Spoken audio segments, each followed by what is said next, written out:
Much of my family grew up in a very small village in Brazil, where they described that they were attacked like harpy-like creatures, and also even bat gargoyle-ish-like creatures during the nighttime. Forgive me if my English isn't great, as it isn't my first language.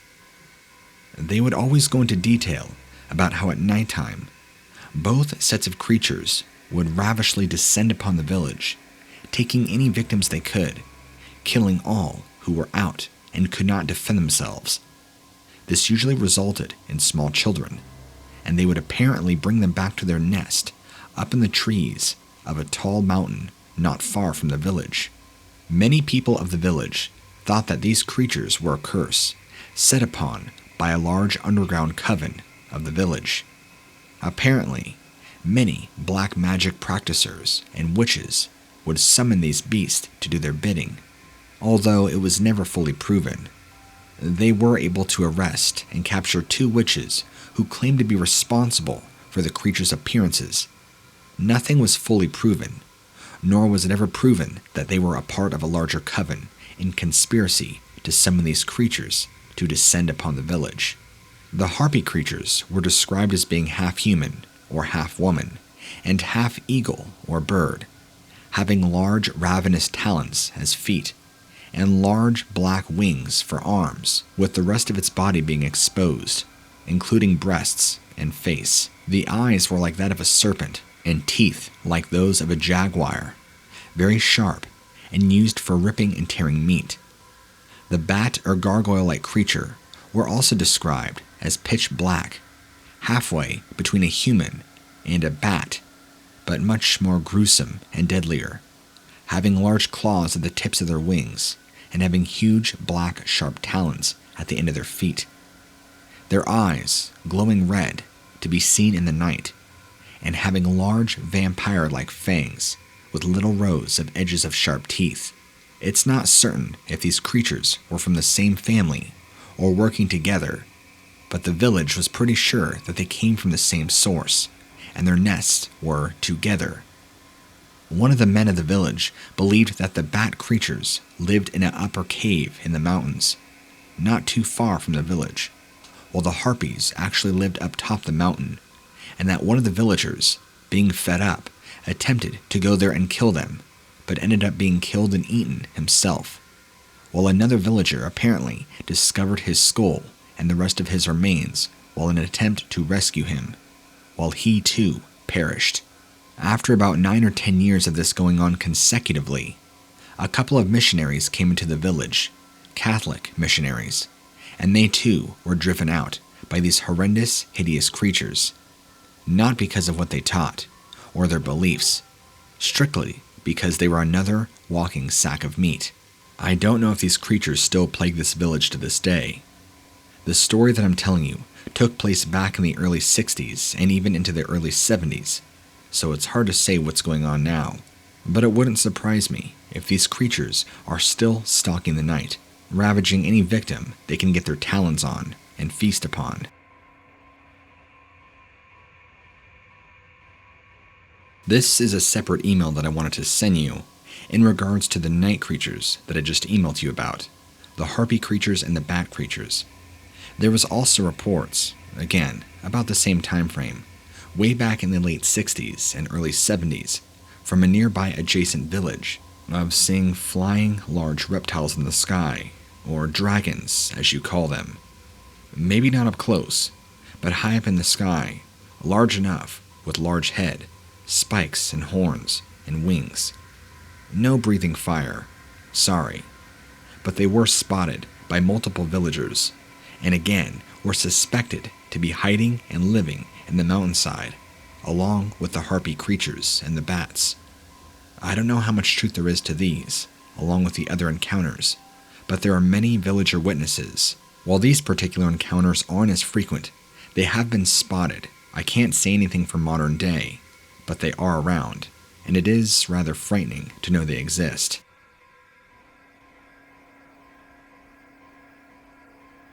Back in the early spring of 2013, I was spending my time in Southern California, and at night at a friend's house, I saw this really strange sighting that I could never imagine seeing any other time in my life.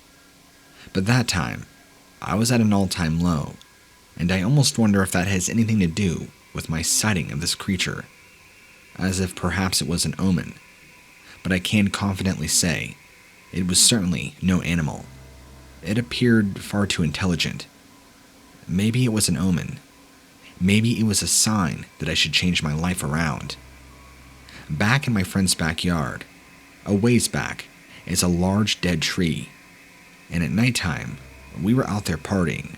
Well, not at this particular sighting.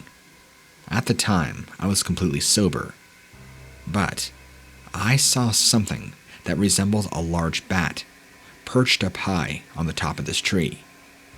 To give you an idea of size, imagine the size of a man, huddled in the fetal position, with wings wrapped around him, and his little face or head popping out. That's what I saw. And even though it was nighttime, and there were clouds in the sky, I was still able to see enough that I can get a clear, accurate depiction of what it was that I was looking at. I saw the silhouette. There was no mistaking it. And the way the wings were folded around the body, as if it was concealing itself from all visibility, or maybe protecting itself. But the eyes were allowed to almost peer out, kind of like a bird does when it's protecting itself with its wings, but yet keeping an eye out for you. The first thing I saw were these two little red dots, and at first, I thought they were lights off in the distance. And that's when I realized those red dots were attached to something much closer, and not a plane, not a distant object. They were attached to, at the time, what I thought was an animal. Only when I studied it more, I realized maybe it was a large bat. But a large bat doesn't ever get that big. We're talking the size of a small man. So in the fetal position, it was maybe 3 or 4 feet tall. No bat gets that size. And no bat gets that size down here in Southern California. Maybe in thickly dense, oxygenated jungles of Africa or something, but not here in the U.S. And the way this was perched on the tree, just staring over my direction, was incredibly creepy. Although I wasn't entirely terrified, I was kind of in awe, kind of curious at what this was. I'm not gonna lie, it was very scary. I realized pretty quickly that this wasn't just an animal, and it wasn't a bat.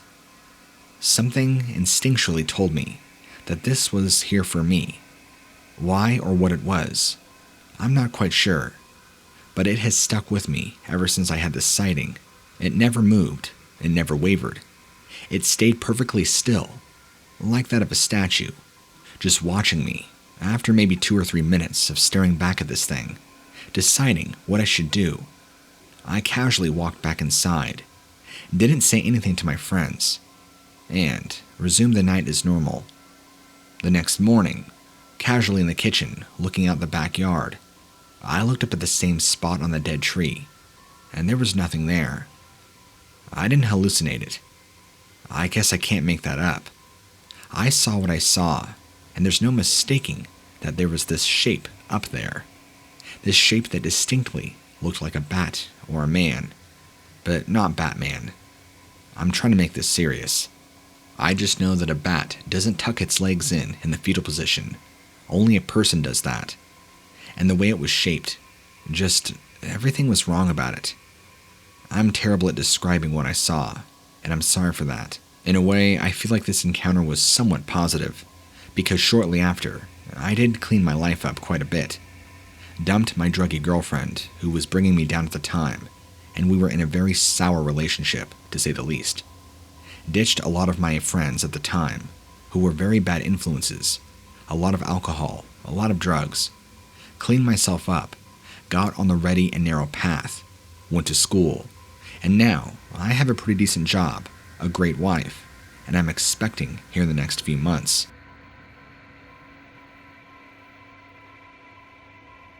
The year was about 1996, fall, when I was out hunting on a close friend of mine's property. And you might not believe this, but this is my story, and I stand firm by it. What I saw and what happened. I was tracking down what I believed to be a large 5-pointer. Long story short, made my way to a large clearing, got in a stand that I had set up long before. The stars and planets were aligned perfectly, and I had the perfect shot. As I went in to make the kill shot, I looked through my scope, and just then before I pulled the trigger, I heard the loudest screech you can ever imagine. It was almost like a deep squawk, kind of like you'd expect from a bird, but it had a higher pitched frequency distortion to it, if I'm making any sense. The deer must have heard it too, because his head immediately went up and turned in the direction facing upwards towards the sky.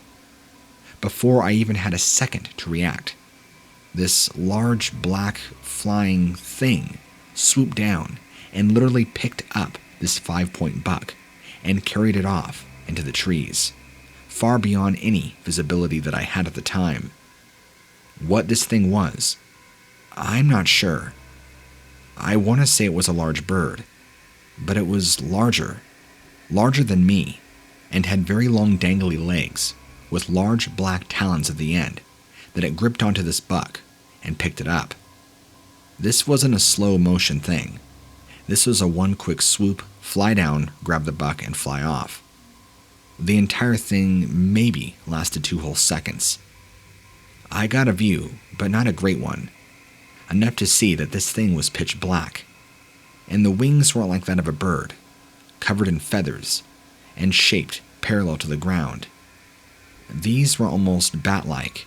You could see the flesh, veins, and membranes in the skin. I don't know what it was. I don't know if it was a large bat, or some sort of weird nocturnal creature. I don't know, but it scared me enough that day that I got down out of my stand, and I ran back. I fled from that area. If this thing was capable of picking up a 5-pointer buck, no problem. I had no idea what it would do to me, and I wasn't going to stick around to find out. You can bet I hightailed it out of there. Once I got to my friend's house, I explained to him exactly what I saw, and he knew something was up. I come barging in, pale as a ghost. He asked me what was wrong, and I told him exactly. He appeared to believe me, and even seemed worried himself. At first, he thought I was pulling his leg, joking with him, but I had to reiterate my story several times to let him know exactly where it was, and what it did. This friend of mine still hunts on that same property today. No problems, no issues whatsoever. I guess he's the brave one, knowing what I saw nearly 25 years ago, and no sighting of it since. That tells me that whatever it was is probably living incognito. Either that, or lives outside the area, and only comes in certain times of the year to eat and hunt. If it's that large of a predatory bird, that's terrifying. Maybe there's a reason my friend is unlucky to find good deer some years. Is it possible that this thing might have something to do with it?